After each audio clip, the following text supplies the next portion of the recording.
the third stroke, it will be time to change the voice of the speaking clock. 77-year-old Brian Cobby has been helping people keep time for the last 21 years. But today, BT launched a competition to find a new speaker.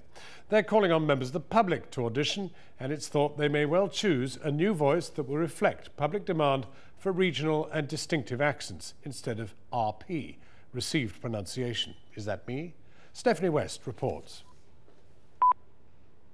At the third stroke, the time sponsored by Accurist will be 7:52 precisely. At the third stroke, it will be 10:59 and 50 seconds. I'm in the phone booth, it's the one across the hall. When Brian Cobby was appointed the nation's timekeeper, he took over from Miss Pat Simmons, who'd been in the job for 22 years, and the handover was sealed with a kiss. Chosen for his Shakespearean tones, he was a trained actor before he joined BT as an exchange supervisor, and he beat 5,000 other voice hopefuls to become Father Time. I've been very proud to be the speaking clock. It has little things, people know I opened an Oxfam recently and all that. Mind you, when I got outside the Oxfam, nobody really knew who I was, this old bearded man, until I said, at the third stroke it'll be opened at 11. And oh, I know who he is. This is the Holborn Telephone Exchange building where the speaking clock service was launched in 1936. Brian Cobby was the third official voice, and his digital recording is still being used 21 years later.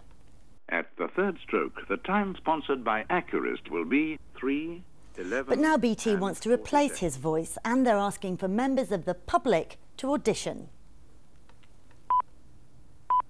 At the third stroke, it will be 3:22 and 10 seconds. Precisely.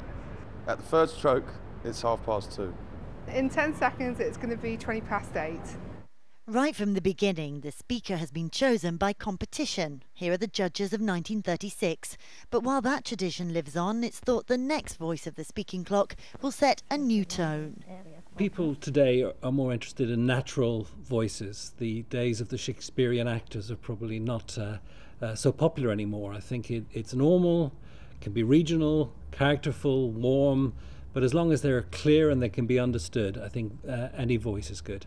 Very popular accents at the moment seem to be accents with a slight Celtic lilt to them, a slight touch of Welsh, not too strong though, slight touch of Irish, slight touch of Scottish. They're very friendly, they're very easy on the ear.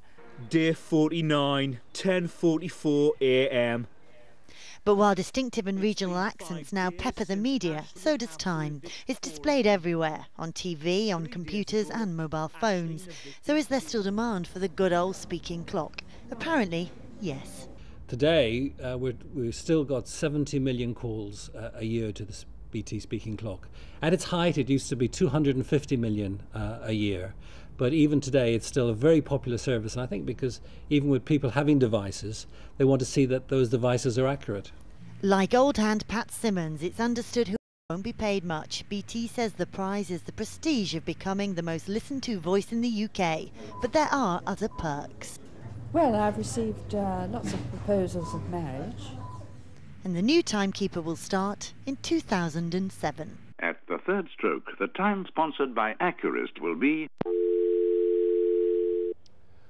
And at the third stroke, when the time sponsored by Accurist is 8:01 precisely, it'll be Sarah Smith.